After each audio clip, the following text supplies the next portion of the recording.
Mararka qaar waxaa dhacda gabdhaheenu inay u guursadaan guurka degdeg ah oo aan laga fiirsan oo aynan si fiican uga baaraandegin dhibka ka soo wajaha guryaheena ama gurigii hooyadeed iyo aabaheed culayska iyo canaabta gabdhaha markasta la saaro ayaa guur degdeg oo ayna ka fiirsan u galaan marka waalid gabadhaada meel aan u qalmin inay u gasho canaab iyo culays guriga ka haysata aad bay xanuun u tahay mararka qaar waxaa dareemdaa oo dadka qaar ay ka hadlaan fallisay in hooyooyinka sida ay ku soo koreen ahayd hadday noqoto noloshii guriga iyagoo yar lagu bilaabay in ay guriga ka shaqeeyaan hadday noqon lahayd in gudniin fircooni la soo guday wixii ay iyadu soo martay inay gabadheeda mariso taas aaday u jirta waana mid aad looga xumaado waana midda sababaysa inaan in badan ka hadlo si dhaqankeenna loo bedelo oo dhaqanka islaamka wanaagsan loogu bedelo maxaa keeni karay kula tahay markaa psychological ma xag caafimaad baa laga yaabaa in hooyada wixii ay soo martay gabadheeda asalaamu calaykum waraxmatullaahi wabarakaatu saxaabta soo dhowaada waa maalintaydii koowaad oo anigoo naqaam xirnayn idinka soo hor muuqdo horta barasho wanaagsan maamadan waaye maamada in u xirnaayeen maantay waxaan indhaha u furtay maadaama aan gabar kale soomaaliyeed helay oo yacni buug ka diyaarinaysaba fakarkii kaljarkii qaldanaa ee aan lahaa hooyooyinka soomaaliyeed amaad heshaa hooyo kula fahanta oo tiraahda allayle waa sax waa inaan bedelnaa kan kaljarkaas qaldan wuxuu ahaa gabdhahu soomaaliyeed in gurigoodii markay joogaan aabahoodii hooyadoodna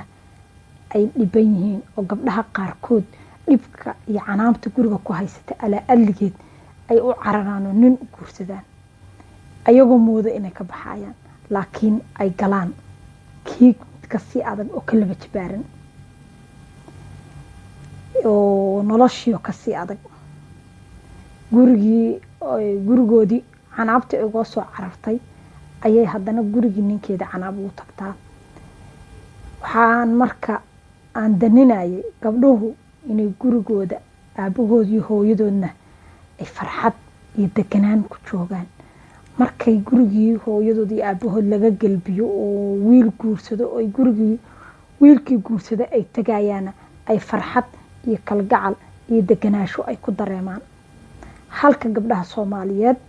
aan ku dareenno markaan gurigoodni joognana shaqo iyo wax walbana ayaa qabo wiilka u qabo ayaa dhaq ayaa samee maantoo dhan gabadhii la leeyahay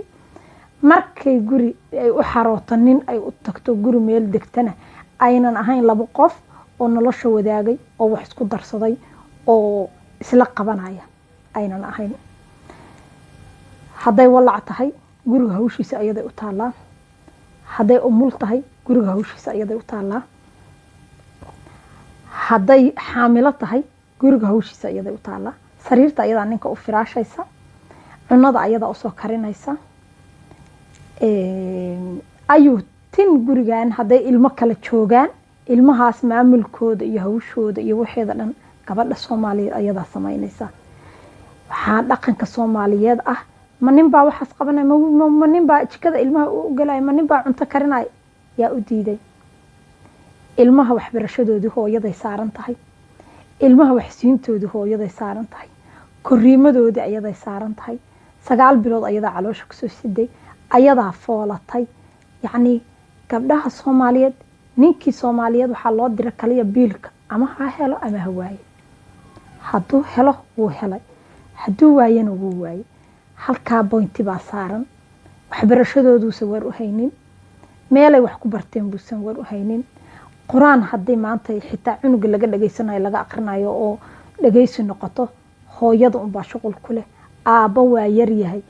cunuga buuggiisa iyo kitaabkiisa intuu soo rogo fiiriyo dhahaya maxaa soo dhigata aan kula aqriya kaale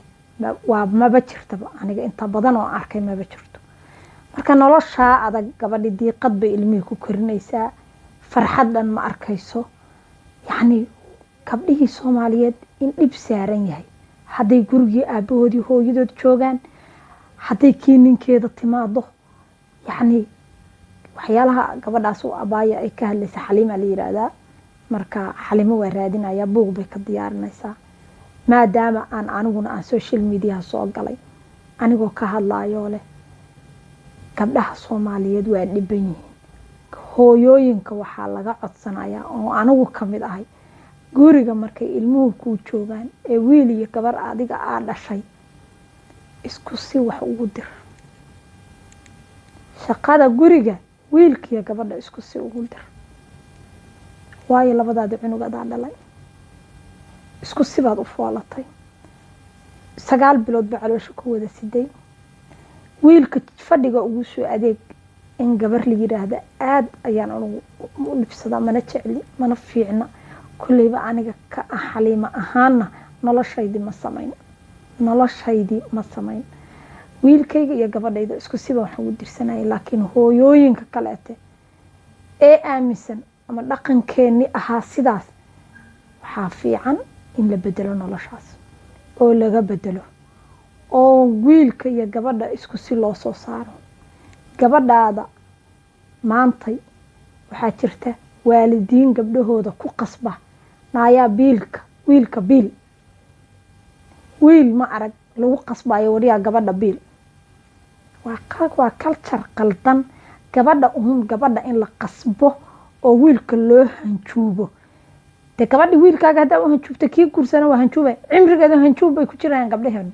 ma rabna marka annaga wadaan soo marnay noloshaas culturekaas ayooyooyinkeen annaga hooyooyinkeen haddaan ku soo nooleen gabdhaheena inay noloshaas ku noolaadaan ma rabno waa inaan wax ka bedelnaa waa inaan hadda guryaheena ka bilownaa in wiilasheena iyo gabdhaheena isku si shaqada guriga in loo sinaado gabadhaada inaad ku qasbinaaya qasab wiilka ku biil ee si walaaltinimo xitaa looga dhaadhiciyo maanta asagu haystana oo la yiraahdo wariyaa abaayada si waxaasa ka maqan maanta iyadu haysatana la yiraahdo walaalka waxaasa ka dhimana si fikirkaas gabadha walaashay xaliimo ah sidan ku raadin karnaa abaayo waa raadinaya waxaa wareystay ha noolaato waa wareystay page-kiisan ku arkay oo Facebook wallahi aad baan ugu qancay يعني waxay tiri qoys Hindiya baan arkay tiri oo hadda ka hor aan diris noqon aabi hooyada isku si bay wax u wadaan bay tiri isku si bay u halgamayaan anigana YouTube-kayga waxa ku jirta hadda ka hor meel baan geeyay ilmaha lagu ciyaarsiyo waxaan u tagay wiil iyo gabar yar oo cunugoodi koobaad wada markaan cunugoodi koobaad ay wadaan labadoodu waa ciyaarsiinayaan bal adiga i daawan doona noloshaadi ma soo aragtay qoys halkii cunug u horeeyay dhaleen xitaa bal kuwa waa badan yihiin xitaa ba la yiraahday kuwaan badnayn halkii cunug u horeeyay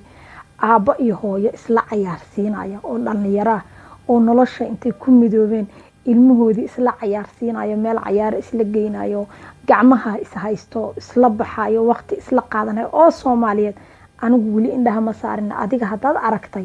yaa bal ii soo sheeg maxaa u diiday aniga markaan arko laba qof oo ajaaniba oo xitaa daqoobay waa yeela oo gacmaha is haysta maxay raada maxaa nolosha anaga naga qadiyay waa kuwa daqoobay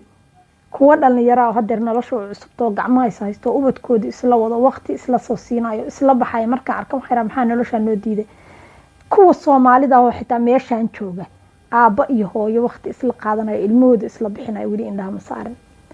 marka culture-kan adag oo daciifka ah oo qurunka ah oo qalbiyada dadka ilmaheena ka dilo hooyooyinka ka dilayo aan fiicnayn inaan iska saarno adiga guriga ka bilaabi karo iska saari kara bixin kara culture fiican ma ah ii xirnayn oo naqaam xirnayn ayaan soo galay waxaan u soo galay maadaama aan hal gabar oo Soomaaliyeed oo fikirkaas qabta helay inaan gabdho badan oo kalena helo guryaha ka bilowno dadkan markay waaweynaadaan aad dhibaatooyinka u wadaay guryaha ka bilaabataa